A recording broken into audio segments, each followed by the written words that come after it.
I'm delighted to begin this interview with Tamir Pardo. Alan, if you could please bring Director Pardo on screen for us, we will begin the interview. Wonderful. Director Pardo, can you hear me clearly? Yes, loud and clear. Excellent. It's a real privilege to have you here, and I'll just share with you something. Firstly, do I have your permission, reiterated permission, to call you Tamir? Sure, come on. Thank you. What else? Thank you very much. And I will share with you that I've put on a tie for this event. Now, I actually haven't worn a tie since March, since the pandemic took hold of the international community. But I put one on today, and in all seriousness, I want to explain why. It's because as a Jew who suffered a great deal of anti-Semitism growing up, who moved to the State of Israel, who had the privilege of serving, and who's had the honor, together with my colleague Rosita, of representing the State of Israel throughout the international community, I don't take it lightly that today I have the privilege of interviewing somebody who has been at the forefront of securing not only the Jewish state, but the interests of the Jewish people throughout the international community. You did so not only in your role as director of the Mossad from 2011 to 2016, but indeed throughout your storied career, beginning all the way back during your military service. Tamir, it is an honor for me to be able to interview you, and I thank you so very much for giving us of your time today. Thank you. It's my honor and my pleasure.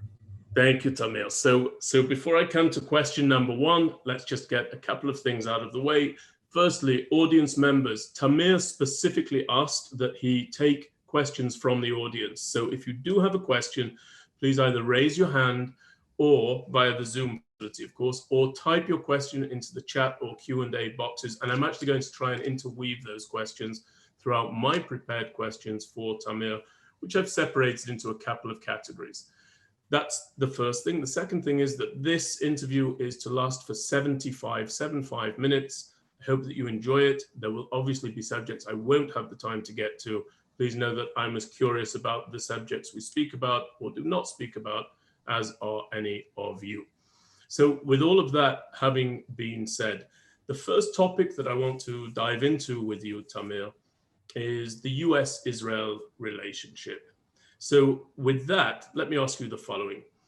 There are those who believe that Israel should diversify its military and diplomatic capital with the United States of America and begin to work more closely with countries such as India, Russia, China.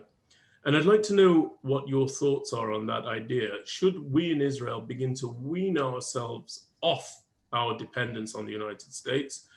And does the United States have a replacement when it comes to Israel's interests, including a replacement that might come by way of a combination of different countries that could substitute for Israel's current alliance with the United States? Well, on one hand, we are living in the global village. So it's quite natural that Israel will have a proper relationship with every country. And I hope in the near future, maybe even with Iran. Okay, but Iran is a dream for the moment, or not even a vision. But so good relationship with every country on this planet is natural and important to any country, especially to a small place like Israel. That's on one hand. On the other hand, Israel is, as long as Israel would like to remain a democratic country, I think that the relationship with the United States and other democracies is more important and more essential as we are sharing, let's say, the common values. Okay, it doesn't say that we won't have a relation with other countries and other political systems. But if you're going to ask me what I do prefer having good relationship, and good and an alliance with those democracies that, as I said, we share the same values. I believe that the relationship between Israel between the United States and Israel are unique. Okay, but we have to understand, especially Israelis. Okay, United States is global power number one. Israel is a small place. United States has their own interest, global interest, in every corner of the world. So there are times that we have common interests. So that's great. Then the relationship are flourishing and we have no promise at all. But there are those times that we have different interests. Then we argue. But as long as we understand in Israel that the United States is the real alliance to Israel, it's going to be good for Israel, and I hope as good as well to the United States. Now, there's a phrase, Tamir, that's often used that quotes the idea that Israel has historically been a state or a subject that's been the beneficiary of bipartisan support in the United States of America or from the United States of America. And I want to zone in on one operative word, which is the word historically, because in the minds of many, not all, but many, the bipartisan support among elected officials seems to be waning. It seems no longer to be the case. At the very least, support for Israel seems to be waning, in my opinion, most profoundly among elected officials on the Democratic side of the aisle. Now, tell me if you agree with that assessment, but also if you do agree that bipartisan support is a security imperative for the state of Israel, and you feel that that is waning, what should the state of Israel do in order to stop that slide, in order to win back the bipartisan support of the United States elected officials? The answer for your last question is to do the right things. Okay. But yes, I do believe that it's Israel interest, and I think that's the greatest interest when you're discussing the U.S.-Israel relationship, that will have a bipartisan relationship with both parties. And for us, I couldn't care less who is the president of the United States and who won the election in the Senate or in the Congress too.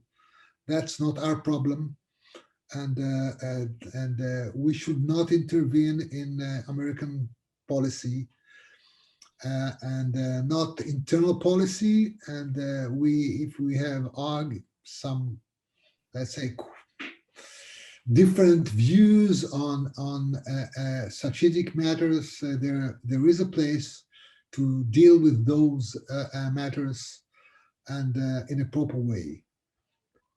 For Israel, it's essential. If there is a feeling that we are losing the Democrats in the United States, and it's awful. And I hope that we'll be able to fix it in the coming future and in the near future. And I think that I hope that our politicians learn the right lessons, that where are our limits, and maybe we can, I'll use the old phrase, it's stupid to save a penny and waste a pound. Okay. Do you feel that our government in Israel has been guilty of being penny wise and pound stupid, if you like, to continue with your phrase recently? Can you give us an example of where that's been the case? I think that, as I said, from time to time you have common interest with the United States foreign policy. And you shouldn't take an advantage on one hand when you have, let's say, you are sharing the same interest as it was after 9/11, for instance. Immediately after 9/11, we had, even though it was a Republican, administration, we had our relationship flourished. If we remember, during Bush's father, we had with James Baker, that was the Secretary of State. We had many problems, and we have many arguments. So it always depends how common are American and Israel interests. And if we are sharing the same interest, it's great. If we don't, beware. At the end of the day, United States is United States and Israel is Israel. We have to take care of our interests. Our interests, if we can convince our allies, wherever they are, whether in the United States or in Europe, that we should share the same interests, fine. If we don't, be careful. So sometimes you can have a situation whereby the United States and the State of Israel share a common interest, but their methods for dealing with that interest are very, very disparate and very distinct one from the other. And one example of that is, of course, the Iranian nuclear threat. And those differences first came to light, or actually they culminated in what was called the JCPOA. Now, commonly termed the Iran deal. Now, there is talk that President-elect Biden may well seek to re-enter the JCPOA. There's a lot of rhetoric about the JCPOA. The privilege of having you here is that you can cut through that rhetoric and give us a bit more of a sound appraisal of that deal. So a Biden administration does seek to rejoin that. What would Israel like to see changed within the JCPOA itself? And also, a bit of a unique question for you, are there any benefits that you feel have come to the state of Israel as a result of the JCPOA? You know, much of the pro-Israel community overseas absolutely tears away and slashes away at the validity of that deal. But I want to hear from you, not from anybody else. Can you assess any benefits that are contained within the JCPOA that Israel has reaped during the intervening years since its ratification?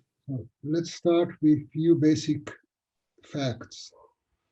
If when we are talking about nuclear capabilities, military nuclear capabilities, we are talking about technology that was developed 80 years ago, been more than that, okay? We're talking about around 80 years ago, since the United States, Germany, and other countries started to think about taking, let's say, trying to use of nuclear technology in order to manufacture nuclear bombs. Okay, so we're not talking about something that is brand new. Mm. The second fact is that if we're talking about such an old technology, so to develop or to obtain at the end of the day a nuclear weapon, it's a matter of the willing of every country. Okay, almost every country. I'm not talking about the 4 countries that have no university or whatever, but when we're talking about a place like Iran, if you want to have it, at the end of the day, they can obtain it. So that's one thing. The second thing is that to deal with a country that wish to obtain a nuclear weapon, there are actually three options in order to stop it. Or to do what the United States did with Iraq, okay? Send all the military forces and to kick out the rulers from Tehran, and getting to a mess that we saw in Iraq on one hand, and then to bring a new, let's say, generation of leaders that will choose a different way and abolish the wish of the country to obtain a nuclear weapon. Okay, is it an option? I don't think so. Okay, I don't think that the United States is going to send 500,000 soldiers to take Iran, while thinking and understanding Iran is not a small country. Iran, it's the size of Iran is like half of Europe. Take Spain, Portugal, France, Germany, and the Benelux together. That's the size of Iran at the end of the day. Okay, it's a huge place. So I don't think that I don't see any American president that's going to take such a decision, and they're going to be very wise if he won't take such a decision, from my point of view. The second option is that we going to see a change of system in Iran. Okay, that Khamenei will be kicked out, and we see something more friendly there. A revolution in Iran is something that may take place, but nobody knows when. It can happen tomorrow, but it can happen 20 years from now. And that's a matter that the Iranian themselves will have to decide if they want to change the regime. No one from outside can do it. If we're going to see such a revolution starts, we can assist. Limited assistance, but we can do something. Okay, when talking about the free world, but the decision is going to be an internal Iranian decision. And the third option is to convince the Iranian regime to change their way of thinking. Because running for a nuclear weapon, it's a political decision. And to say that we are not doing it and not doing it is, again, political decision. So if we are thinking the right way, from my point of view, so the third option is the only option. Now, how to reach that option? There are many ways. Okay, there are those who are, because you must think at the end of the day, there's going to be an agreement. Okay, in such a case, there's going to be an agreement between Iran and the rest of the world. And agreement can be signed when the Iranian will understand and will wish and going to be in their interest not to run for nuclear weapon. And I think that the sanctions that took place during the Obama administration had a huge, let's say, power in order to move the Iranian administration from their wishes. Unfortunately, and I'm not going to discuss why, the United States decided to start the negotiation a bit earlier than I personally thought. Mm-hmm. If we would have waited another year or so, I think that the outcome of the negotiation would have been much better. But at the end of the day, as Dr. Henry Kissinger said, any agreement is coming after negotiation, that no one can achieve whatever he wants. Okay? So we have to give up on few things. Because if there is an agreement that one is happy and the other side thinks that he lost everything, this agreement will not hold for a long time. That's history. So is that agreement, was it an excellent one? The answer is no. Okay? But it was an agreement that gave us time. Okay? While understanding what Iran, the state of Iran, the bureaucracy there, the state of the economy, okay, I believe that in the long run, we're going to see changement, whether it's in the Iran policy, internal policy, and external policy, or with the change of a regime. But I don't know how long it's going to take. So, Biden administration will have to think, and they are not in yet. And it's going to take him, I believe, few months to choose their policy. And I hope that there are actually two mistakes that were done by the last administration, the Obama administration. I think that's my personal view. Number one, and the most important, is that in the first chapter of this agreement should be a diplomatic relationship between the United States and Iran to start on the day that this agreement was signed. That an American embassy should be open in Tehran, consulates all over the country. Iranian embassy should be open in Washington, and consulates in few big cities as they wish. Without proper diplomatic relation, you achieve nothing. And this should have been paragraph 1 of chapter 1 in that agreement. Another thing that was very important, according to Iran is a member in the United Nations. Israel is member of the United Nations. Go and check Article 2, Chapter 2 in the UN declaration. Countries should not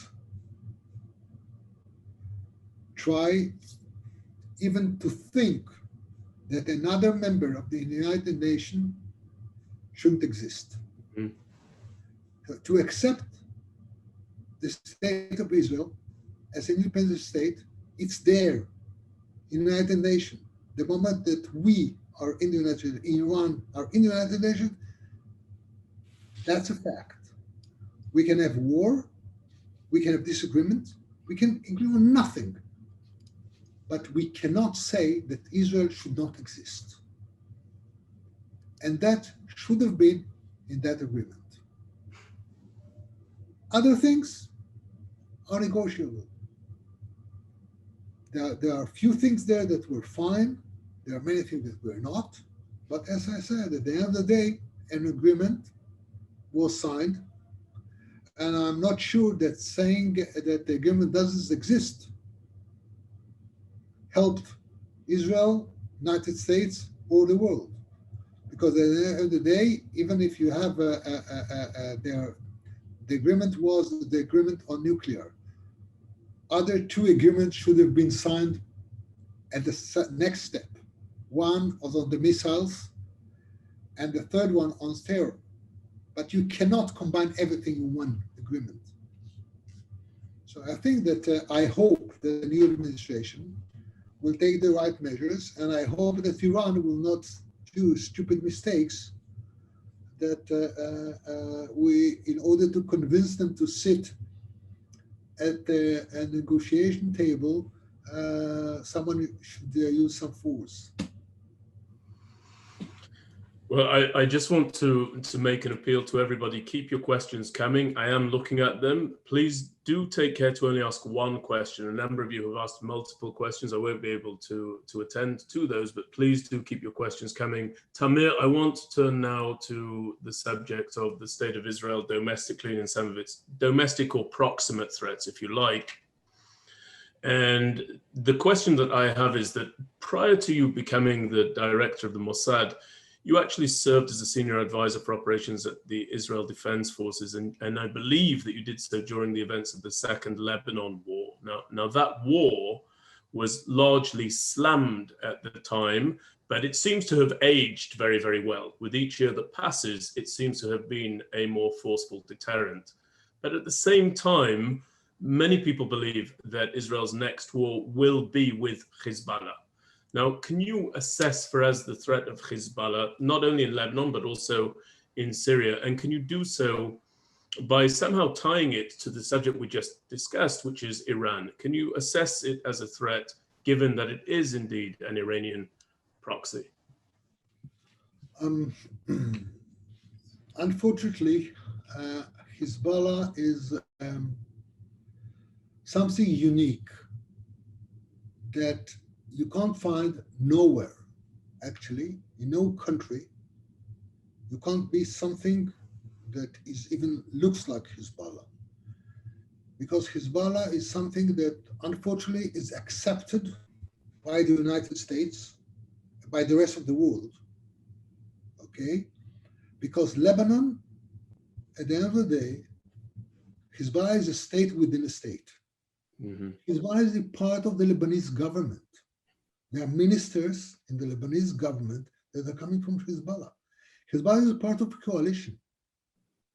And I wonder all the time why the United States agree to such an event. Why Europe agrees to such an event. Leave Iran aside, okay, leave for a second. There is a military power in Lebanon that is greater 200 times more than the Lebanese army. Yes. We are talking about much more than 100,000 rockets and missiles that they got. I don't know how many rockets and missiles all NATO countries has together, but you're talking something that is really insane. And countries agree to have diplomatic relationship with Lebanon that allows it, okay? And the rest of the world is feeling quite comfortable with such an event and such a threat. And if the Lebanese army has that amount of power, okay, that's fine.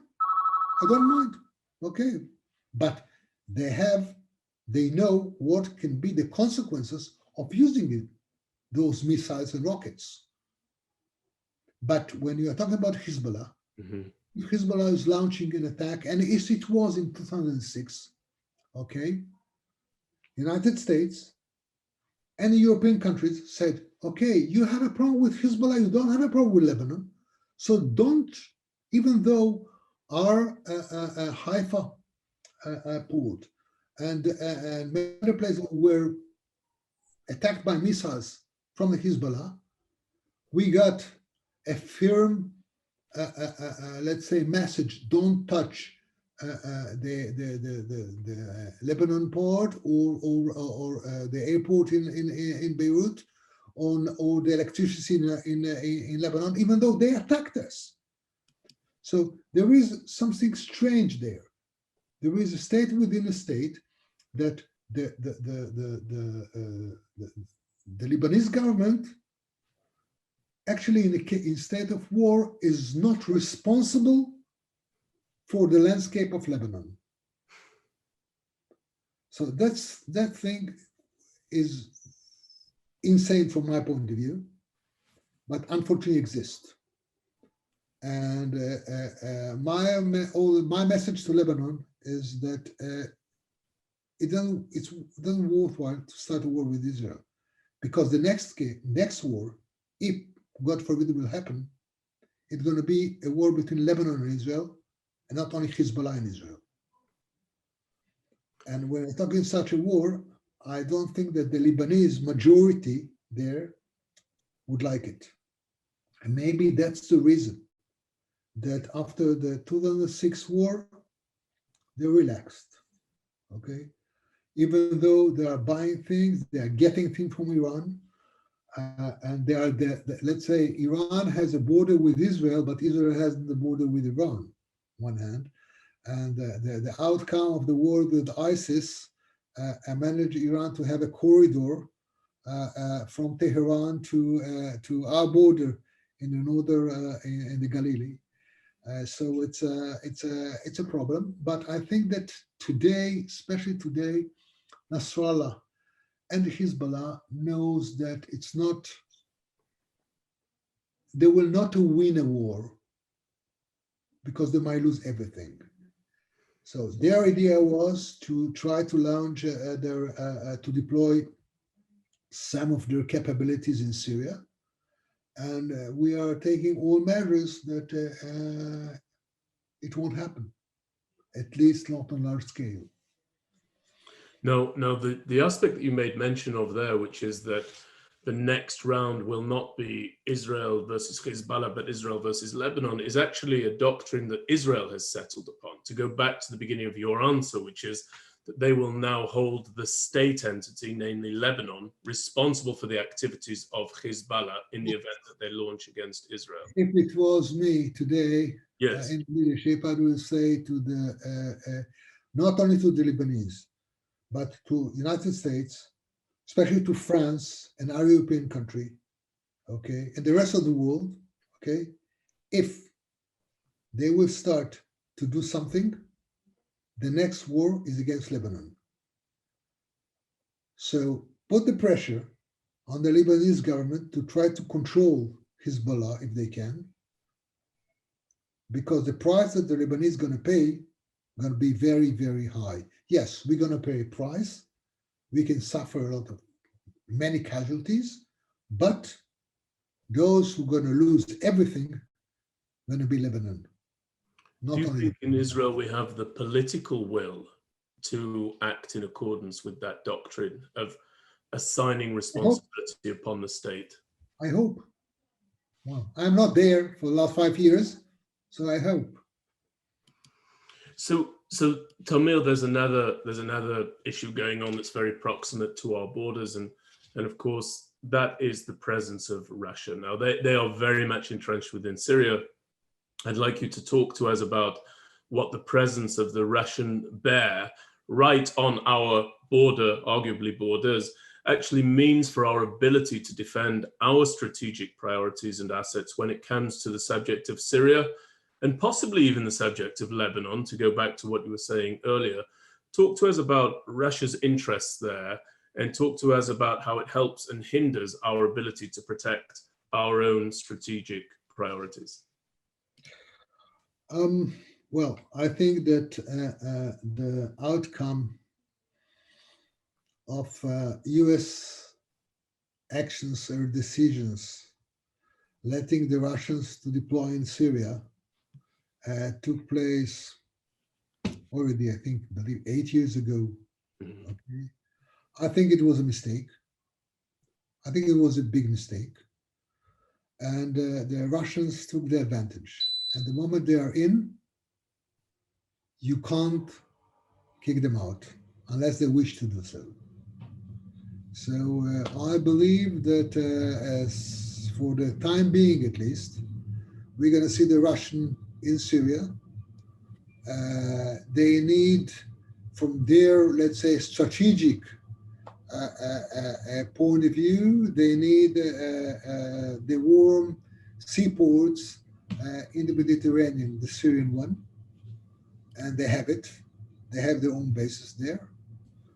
They have military airports there, and they can, if they want to at least to play some part in the politics in the Eastern Mediterranean, they have all the capabilities to do so. So they are there. And we can't do nothing about it. Am I happy? The answer is no. But we can do nothing. We cannot kick them out, all right? It's not we don't have the capabilities to do it.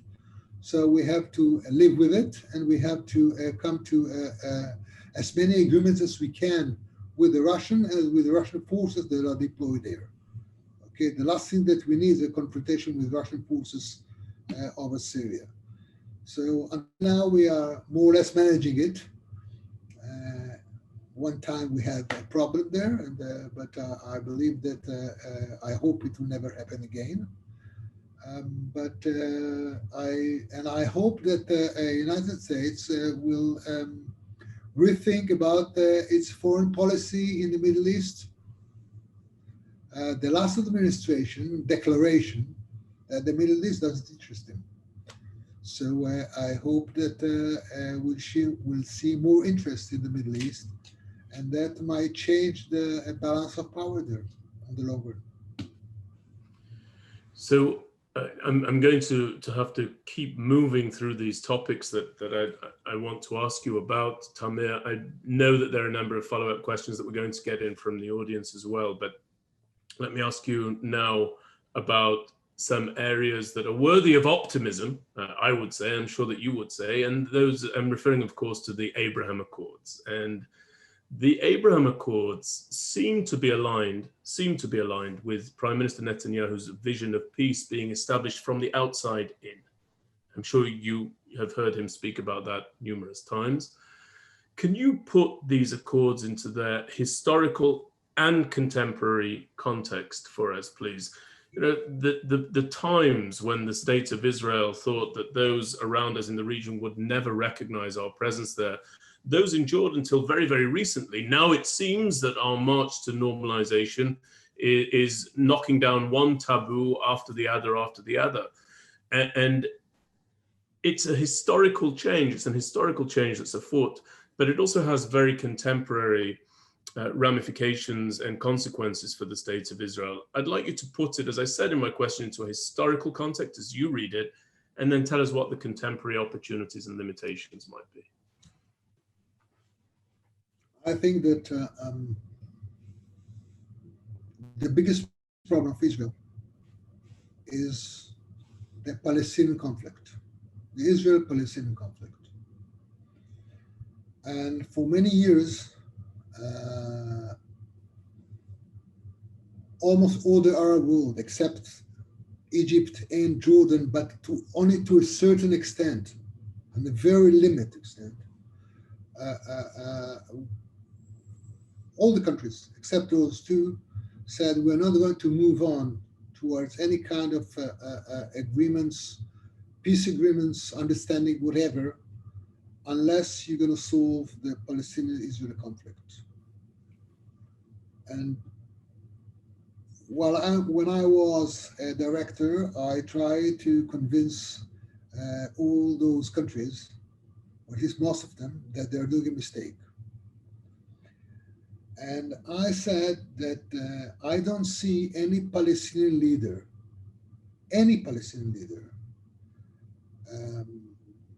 I'm talking about until recently, okay, that were able to sign an agreement with Israel. I remember I had a meeting with one of the, let's say, leaders in the Arab world those days, and I told him, look, if we'll give Abu Mazen or any other Palestinian leader a piece of paper that on the top going to be Israeli-Palestinian peace treaty, at the bottom a signature of Israeli Prime Minister Benjamin Netanyahu, and we'll give it this paper, and I said, write whatever you want. We already signed it. All your wishes, write in, and we are there. I said, you won't be able to write it. You won't be able to even to start to think about it, because it won't survive the next day. Mm-hmm. Mm-hmm. And the only way to bring the Palestinians to the peace process going to be by those countries that I'm calling it the moderate one. Okay? So if all the moderate countries will put the pressure, will say, yes, you're doing the right thing, I'm not saying that you won't have any opposition inside the Palestinian society, but it's going to be much, much easier to reach a contract or an agreement with Israel. And fortunately, because of many reasons, okay, and they are, it's amazing, but when I spoke to on a panel with the ambassador of the Emirates in the United States, and Trump initiative to peace in the Middle East and the understanding in Israel that we have the option of annexation, the West Bank, or at least part of the West Bank, brought the Emirates to understand that if they will not make a fast move forward, maybe we are going to pass the point of no return to any kind of solution that will be acceptable with the Palestinians. With the Palestinians, that we are that decision of annexation or at the end will lead to one state solution, and they said that they don't want it. Okay, they're not fond of it, but they thought at least, and they were not the only one. They thought that if we'll pass all those law of annexation at the West Bank, it's a lost game.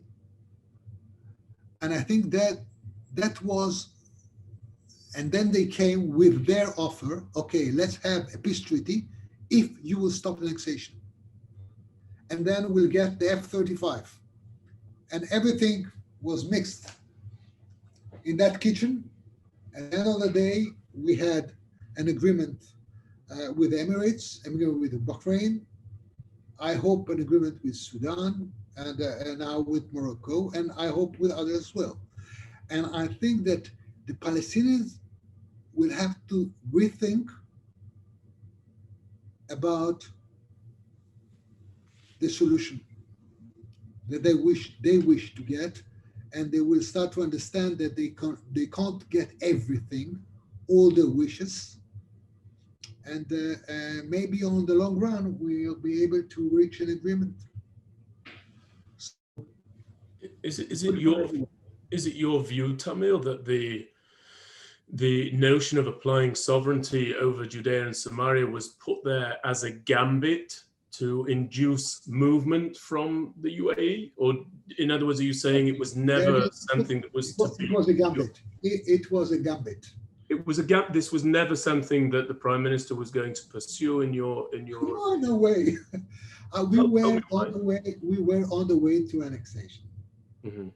And then when they came with where MBZ came with an offer that you can't refuse. Okay, stop it now. And we'll have relationship. I don't see any prime minister, whether from the right or from the left, that will hesitate about a chance, because on the long run, it's a super strategic interest of Israel. We have to think, do we want to be part of the Middle East? Or as one of the leaders in the Middle East told me when I was a director, you have to take a decision. Do you want to be part of the Middle East or another state in the United States? If you believe that you are part of the Middle East, behave like a Middle Eastern. If you want to be a state, another state in the United States, you're in the wrong place. Now, should we? Would you like to share who that leader was, by the way? Oh, sorry? Can you share who that leader was? Don't ask those questions, please.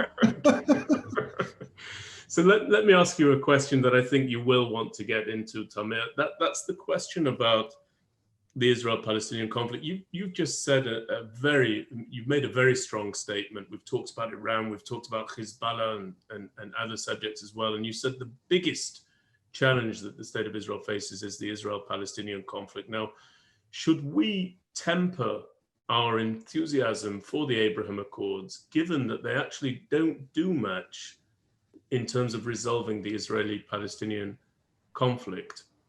Would we be misguided to celebrate those successes and presume that the Israel-Palestinian conflict has now disappeared, in other words?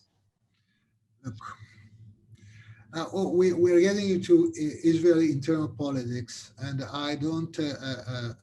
Now I'm talking about as a private person, and nothing to can be related to my let's say career in the government. Noted. Noted. Between the Mediterranean and the Jordan Valley, there are now around 14 million people that are living, more or less. More or less half are Jews and half non-Jews. So there are actually two options. And there are not more than two options.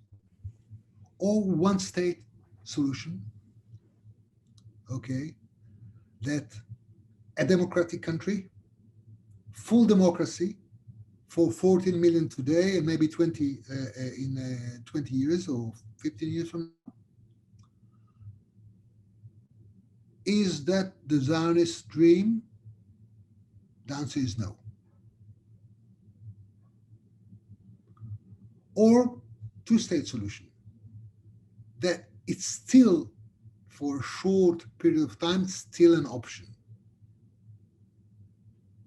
Because on the long run, I believe that the Palestinians will prefer one-state solution.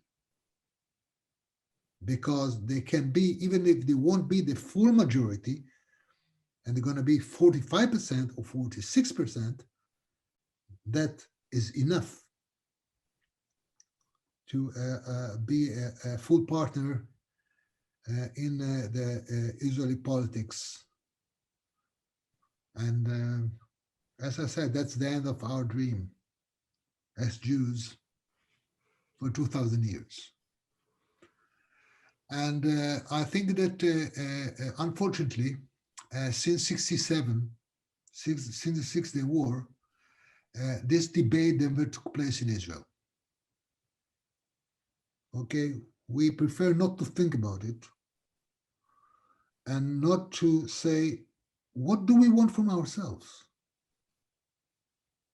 Which kind of state do we want to have for our children and grandchildren? Because if after the 6-Day War, people don't like it, we are using in Israel the term Judea and Samaria, okay, in the last 25, 30 years. But if Israel declared after the 6-Day War the West Bank as occupied territory. It's not that the United States or European countries declared it as occupied territory. Israeli law said it's occupied territory until today, except of Jerusalem that was annexed to Israel. The rest of the area is occupied territory. So if we thought that it's part of Israel, why we didn't annex it on the 11th of June, 1967, or 68, or 69, or 70? Why? Because those leaders, whether they were from the left wing or right wing, and think from 77, I'm going to say even from 67 until today, the majority, the most vast majority of the time, the government was a right-wing government, not left-wing government, from 67. Almost all the governments were right-wing and never annexed it. Why? So we didn't deal with it. No one. Not from the left, not from the center, and not from the right. So it's not that there is a blame on one side of the political, let's say, arena in Israel. Because it's easy. Because there is, among Jews, and that's a Jewish problem, we prefer not to choose or not to decide unless we are forced to. Go to the Gola, to the diaspora, okay? We think that even with sitting and doing nothing, something will happen. A miracle, a ness will happen, and everything will be fixed as we wish to. But that's wrong. We have to take a decision. And from time to time, hard decisions. So let me ask you something, and then I'm going to spend the last 20, 25 minutes taking the audience questions. Let me pose something to you, Tamir. And this is me putting forward a viewpoint, but I want to reiterate this: your response will be you as a private citizen, not speaking on behalf of the government or any government apparatus. So within this two-state paradigm, you have the ceding of further land. We saw what that brought about in the case of the Gaza Strip and our withdrawal from the Gaza Strip. You also have the removal of Jewish people, possibly up to 250,000 of them, from their homes in Judea and Samaria. You cede the topographical advantage, the hills of Judea and Samaria. I don't need to tell you about those. You know them better than I do. And you enter into an agreement with an entity, in this case, the Palestinian Authority, that has made it very, very clear that what they're after is actually not so much Judea and Samaria and so forth, but it's actually Jerusalem.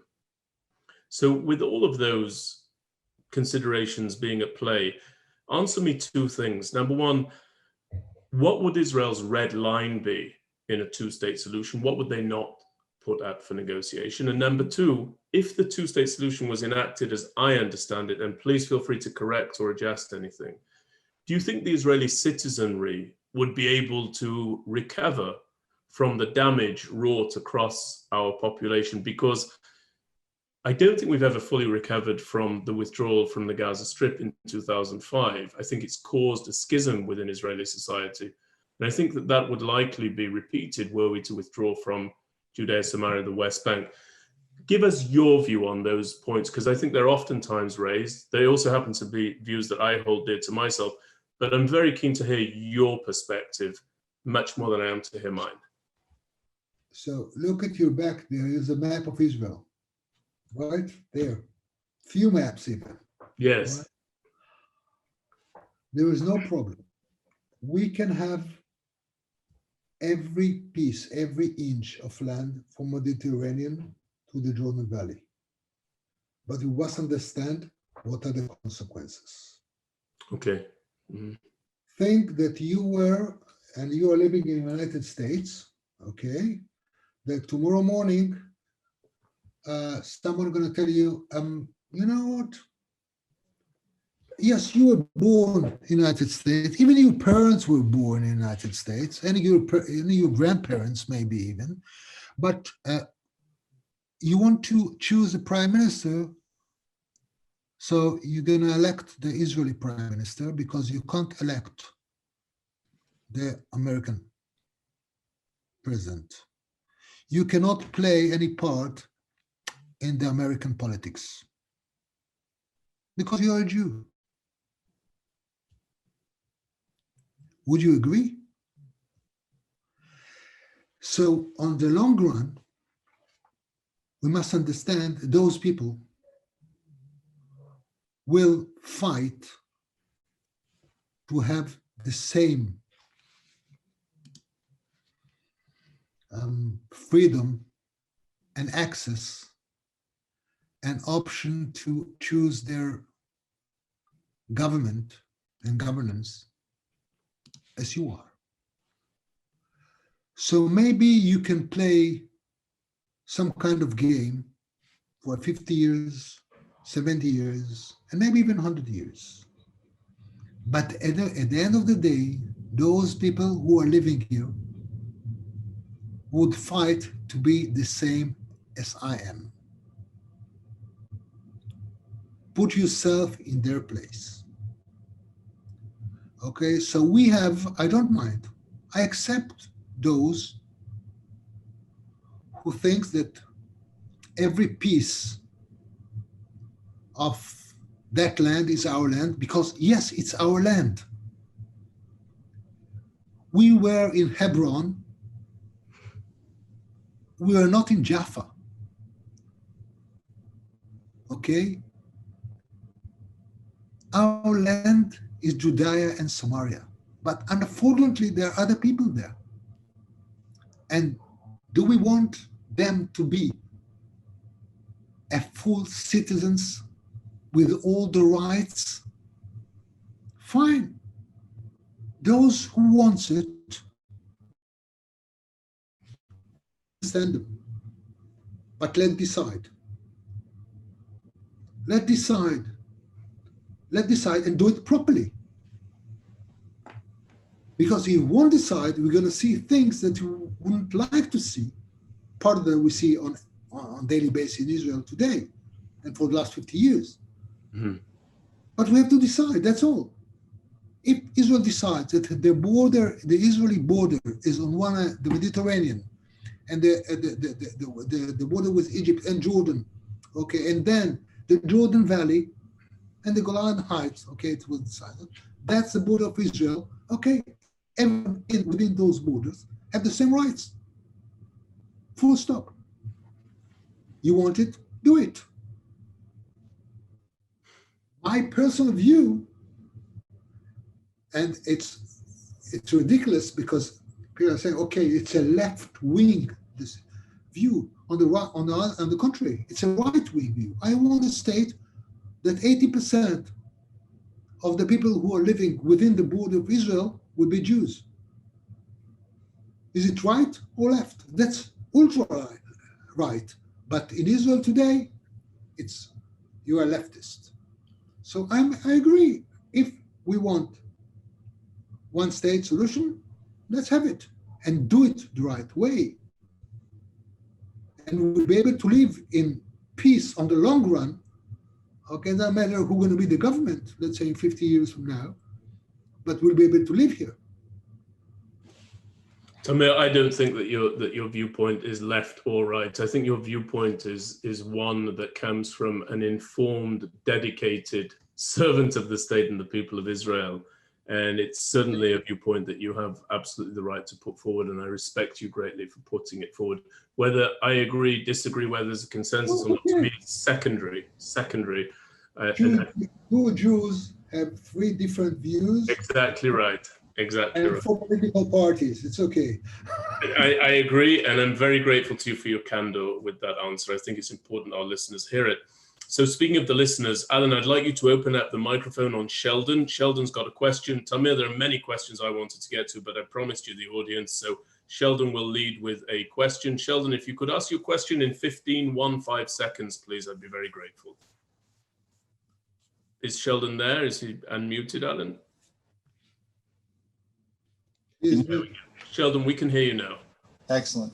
I wanted to know from your perspective how you think Israel can navigate the change in the global situation, whereas China is the emergent or dominant power becoming expansionary in its views, trying to displace the United States, and at the same time, the United States withdrawing a little bit.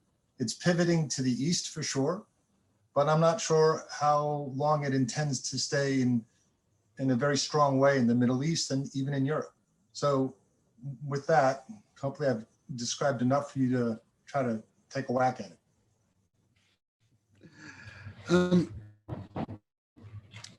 We are living in an era of revolution, and that's a problem because we are still trying to use old methods that were quite fine at the end of the 20th century, while the world totally changed.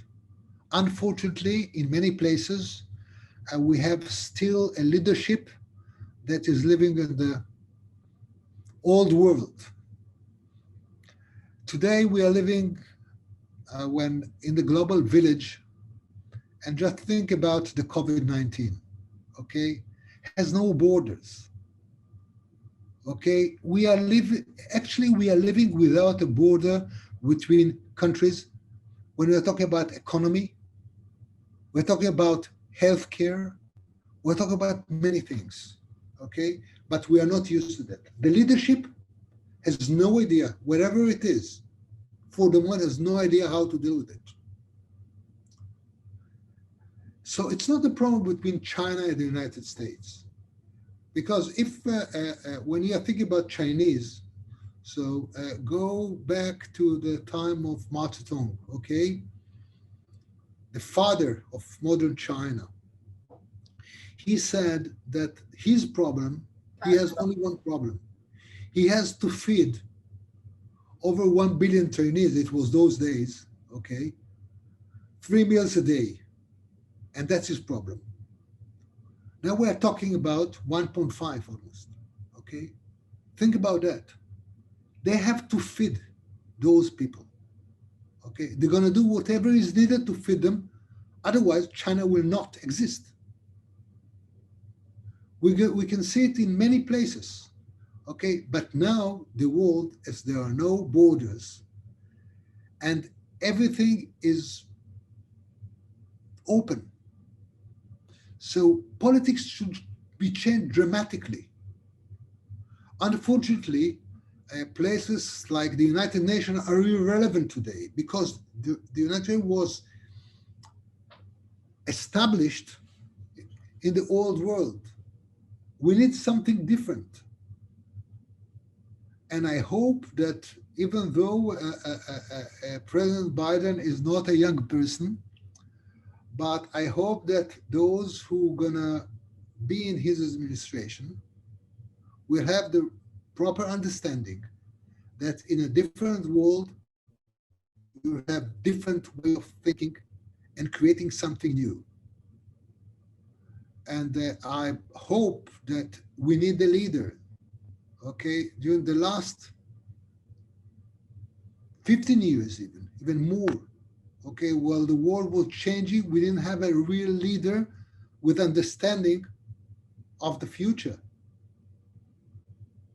But fighting the last war, and if you think that you can win while fighting the last war, you will never win the war. So I hope that now we'll find a new administration, and it doesn't matter which kind of administration it is, by the way, okay? And I hope that we'll try to find a few new spirits in Europe. And I hope that the COVID-19, with all the aggravation and the suffer that the world is suffering, will bring a new leadership that will understand differently and will take different steps toward a better world. Thank you, Tamir. Alan, can you go ahead, please, and unmute David Benger? I'd like David Benger to ask his question, please. Director Pardo, it is an extraordinary honor to hear you speak today. Thank you so much for your service to the Jewish people. My question may sound a little bit like a follow-up to the question that you just answered, but I think it's an important point. Lots of countries historically have fared very poorly when thrust into the middle of great power competition. Countries such as Afghanistan and Cuba have really suffered. How do you make sure that Israel does not find itself in the middle of the US-China conflict going forward and suffers because of it? And moreover, if you could just talk a little bit about what you imagine to be the Israel-China bilateral relationship. Do the Israelis see China primarily as a security threat, a trading partner, perhaps a prospective military ally? How do you expect that China-Israel relationship to develop? Thank you so very much. Do you have any idea how much money China invested in the United States during the last 25 years? Do you have the idea? Do you have the idea what's going to happen if China will try to withdraw 50% of their investment in the United States in one day? What are the consequences? I think that, as I said, we are still living and behaving in the old world. I think that the Chinese, they have a lot of things that put a big threat on other countries because of their own interest, as I said at the very beginning. But I believe that in the second decade of this century, we should think differently. And I'm not sure that all the terms that we used, and we are still unfortunately using, are the right terms. Because China is there. Okay, I think that there are Israel priority, from my point of view, is always the United States. So as long as the United States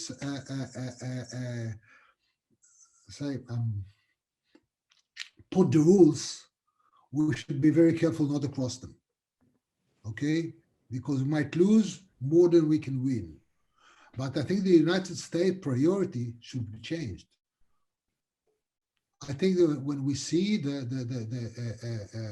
China and India and Indonesia and many other countries, that's a new world, and new rules. I remember that when I became a director, just on the week that we started to see the demonstration, what we called later on the Arab Spring. And I remember that that in many countries, on that Friday evening when we saw the first demonstration, they blocked the internet from the citizens to see what's happening in Egypt. And I remember that I asked a few of my counterparts later on why they did it. They said, look, you don't understand.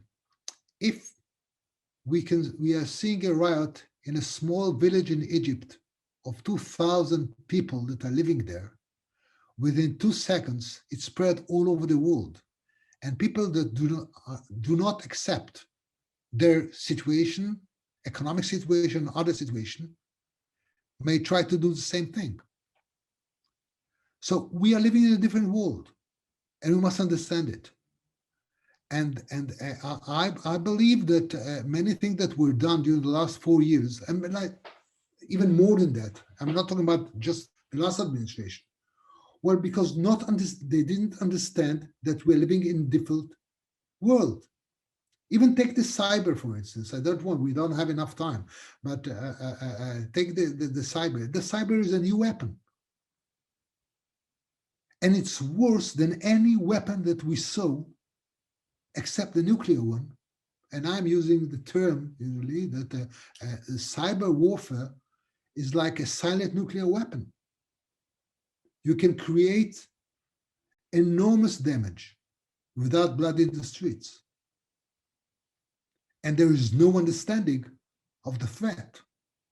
Just see what's happening now in the United States. And once there was a president, American president, his name was Eisenhower, President Eisenhower, and he thought at the 50s that the nuclear power can endanger the world, and he created the IAEA as part of the United Nations that limited nuclear power and made a huge change. Otherwise, this plant wouldn't exist anymore. Okay, there are always going to be some countries that will not accept. But if 99.9% or 96% of the countries accept the new rules, we'll have a different world.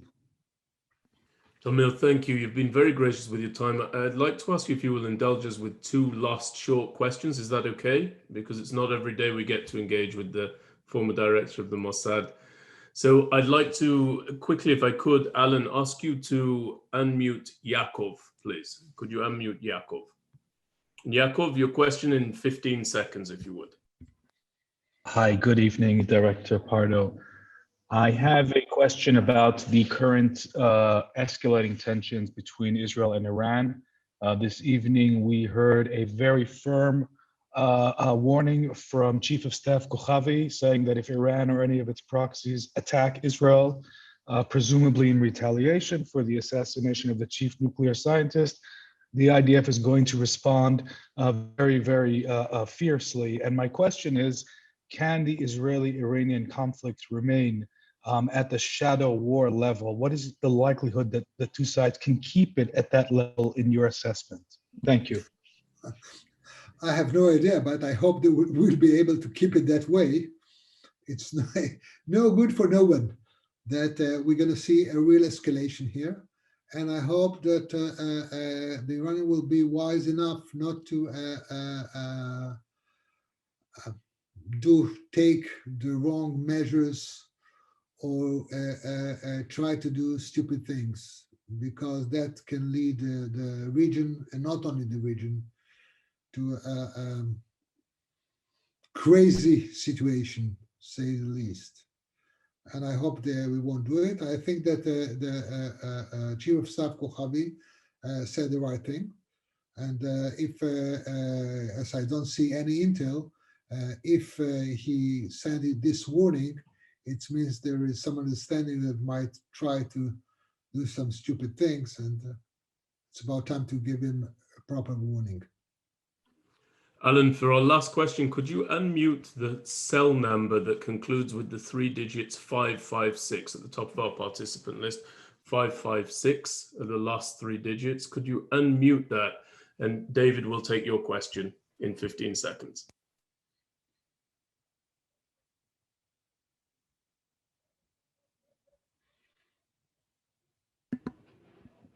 Alan, are you able to unmute that number? David, can you speak? There you go. Yes, can you hear me? We hear you, David, yes. Okay. Mr. Director, thank you very much. It is no secret that anti-Semitism is rising all over the world, and we've already seen a mass exodus from a lot of Europe of Jews to Israel. And those of us that do a lot of reading or watch for it are seeing something similar occur in the United States now, which was occurring in France and Great Britain and some of the other Western democracies.